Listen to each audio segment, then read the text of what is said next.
सुबह के 8:45 हुआ है और हम लोग पूरी तरह से रेडी हो चुके हैं निकलने के लिए। बाहर गाड़ी हमारा वेट कर रहा है, बस यहाँ से निकलना है, गाड़ी में बैठना है और हमारा जर्नी स्टार्ट हो जाएगा पहाड़ों के थ्रू। पहाड़ मुझे बहुत पसंद है।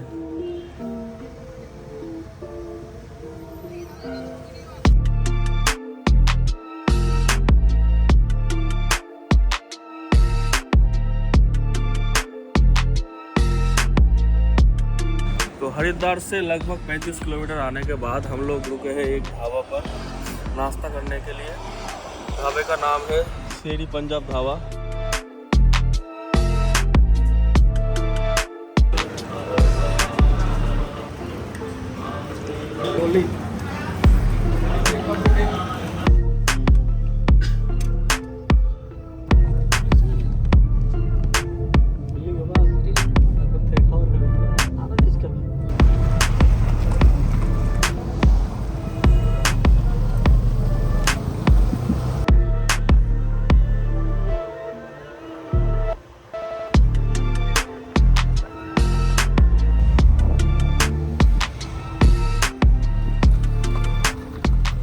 हरिद्वार से निकलने के बाद बरकोट जाने वाली रास्ते पर हम लोग अभी रुके हैं एक जगह पर, किसी अनजान जगह पर जो मुसौरी केम्प्टी ये सब क्रॉस करने के बाद आया है। तो हम लोग यहाँ पर रुके हैं लंच करने के लिए, क्योंकि लगभग अभी 3:15 हो चुका है और हमने सिर्फ ब्रेकफास्ट किया था।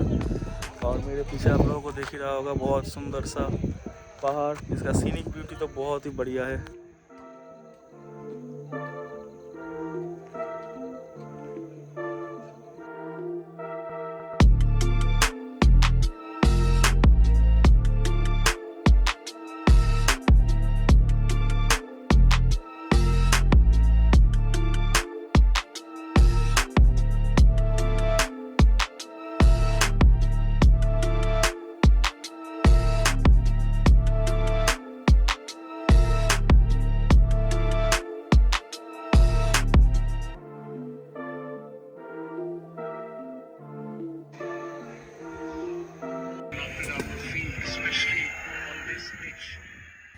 रास्ते में हमें कुछ जगह जाम का सामना करना पड़ा था और थोड़ी ही आगे जाने के बाद हम लोगों को दिखा कि लैंडस्लाइड हुआ है बारिश की वजह से।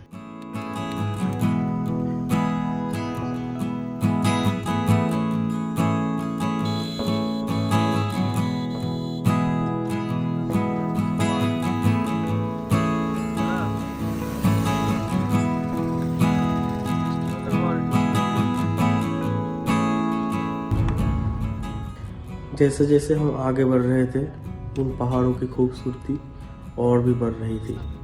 मन कर रहा था कि कहीं खो जाओ इन वादियों में। এটা হচ্ছে যমুনা নদী।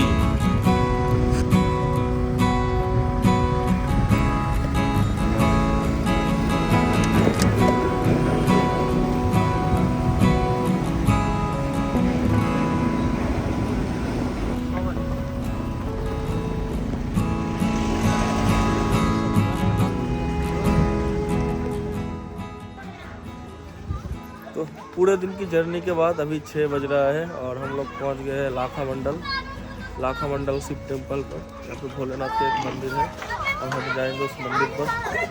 चलिए देखते हैं। लखमंडल टेम्पल भगवान शिव जी को समर्पित है।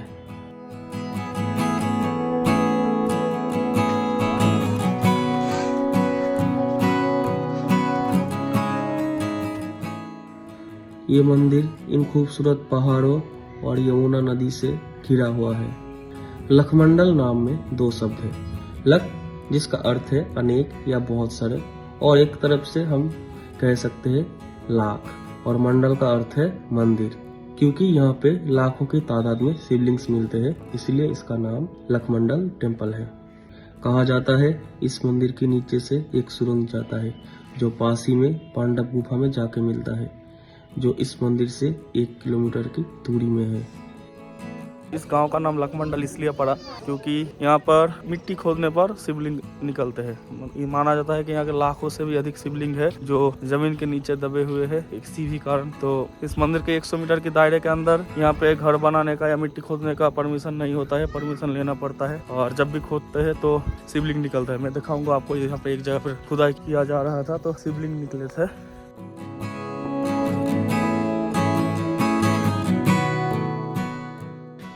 इस मंदिर के पास ही में एक अनोखा शिवलिंग भी है जिसके ऊपर जल ढालने से प्रतिबिंब दिखता है, लेकिन ये धूप के समय ज्यादा अच्छा दिखते हैं।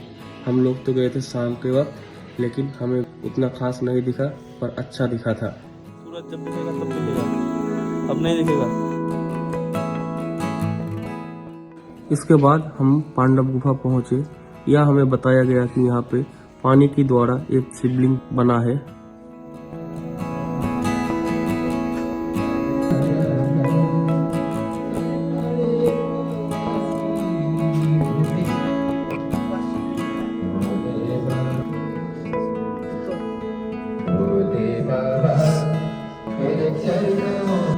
अच्छा, हाँ, जल भी टपकता है और बर्फ भी बनता है। हर हर महादेव। और पानी होने के कारण ये शिवलिंग बर्फीला दिखता है। तो फाइनली 8:40 हो गया है और हम लोग आ गए एक सुंदर सा माउंटेन बार रिसोर्ट पर।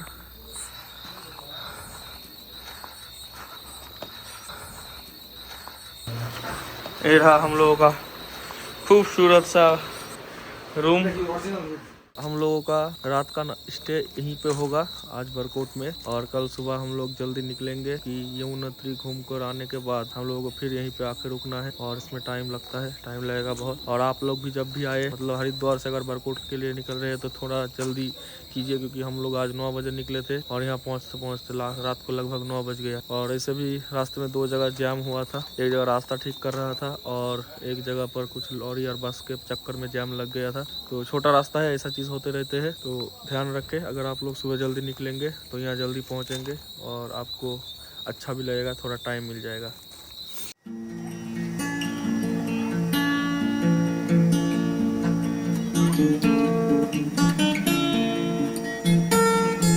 तो दोस्तों, आज है 11 सितंबर 2023 और आज सोमवार है। हम लोग अभी जा रहे हैं यमुनोत्री धाम को। बरकोट से निकल रहे हैं, अभी सुबह को 9 बज गया है। आज भी लेट, हर रोज़ की तरह। तो कोशिश करेंगे कि जल्दी जल्दी जितना जल्दी हो सके पहुंच जाए यमुनोत्री धाम, और वहां से फिर वापस भी आना है बरकोट। तो चलिए देखते हैं आगे क्या क्या मिलता है।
लोग 9 बजे निकले थे और अभी 11 बज रहा है।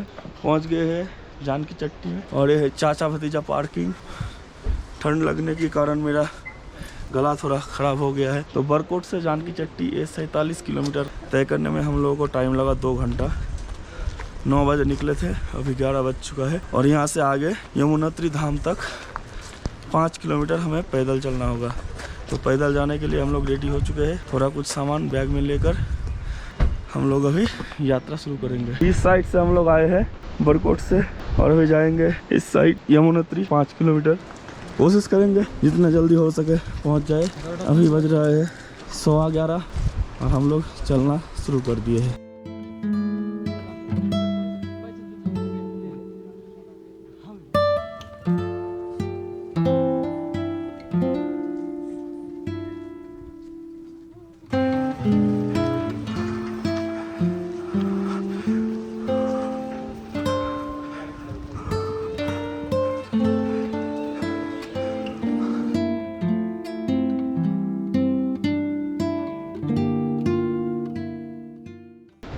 तो यमुनोत्री धाम का पैदल मार्ग वहाँ से जाता है और हमने इस जंगल के बीच से एक शॉर्टकट लिया है गांव वालों के कहने पर।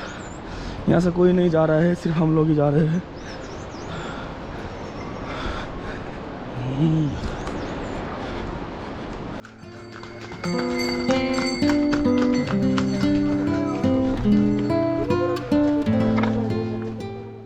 लगभग 20 मिनट चलने के बाद हम लोग एक चाय की दुकान पर रुक गए हैं क्योंकि मेरा तबीयत ख़राब कर रहा है, गला बहुत दर्द कर रहा है, नाक से सांस नहीं ले पा रहा हूँ। तो थोड़ा गर्म पानी पीना है, इसलिए हम लोग रुके और गर्म पानी पीने के बाद नेज़ल ड्रॉप लेंगे, उसके बाद फिर चलना शुरू करेंगे।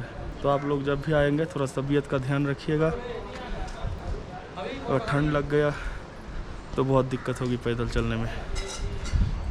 लेकिन मैं जाऊंगा ज़रूर पैदल ही, कोई घोड़े वोड़े किसी का सहारा नहीं लूँगा। तो रास्ते में हम लोग 60 रुपए की पराठा और 20 रुपए की चाय लेकर 2 आदमी ने मिल बांट कर खाना खाने के बाद फिर से चल पड़े हैं माता यमुनोत्री टेम्पल की ओर।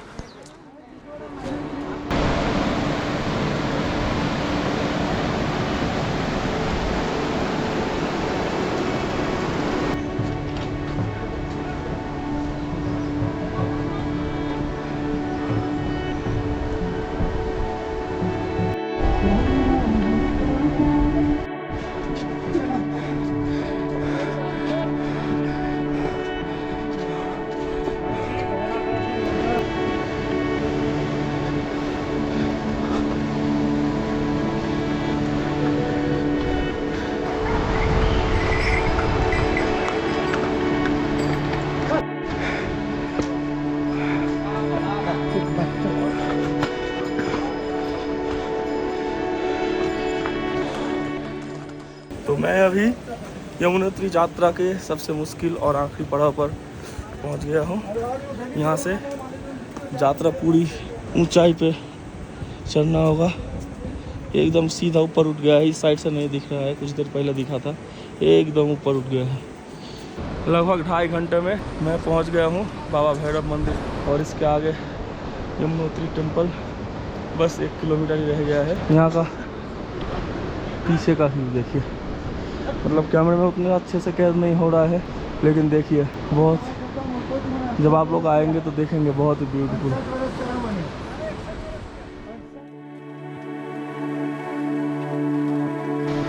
तो फाइनली अब आ रहा है थोड़ी राहत की सांसें, क्योंकि सामने मंदिर दिख गया, बस 200-300 मीटर और फिर दर्शन होगी। हम लोग पहुंच गए हैं यमुनोत्री धाम। ये देखिए यमुना जी कैसे गरज रही है।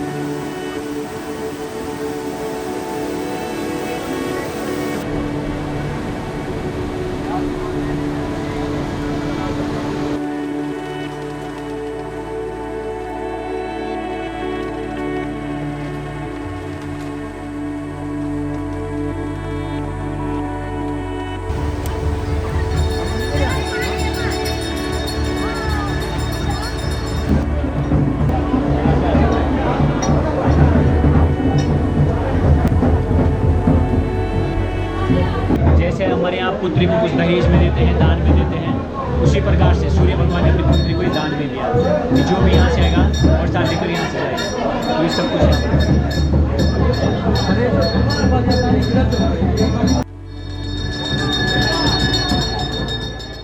तो 4 धाम में से हम लोगों ने हमारी पहली धाम की यात्रा पूरी कर ली है। अब यहाँ से हम नीचे जाएंगे और जाएंगे बरकोट, और बरकोट से फिर कल जाएंगे गंगोत्री के लिए।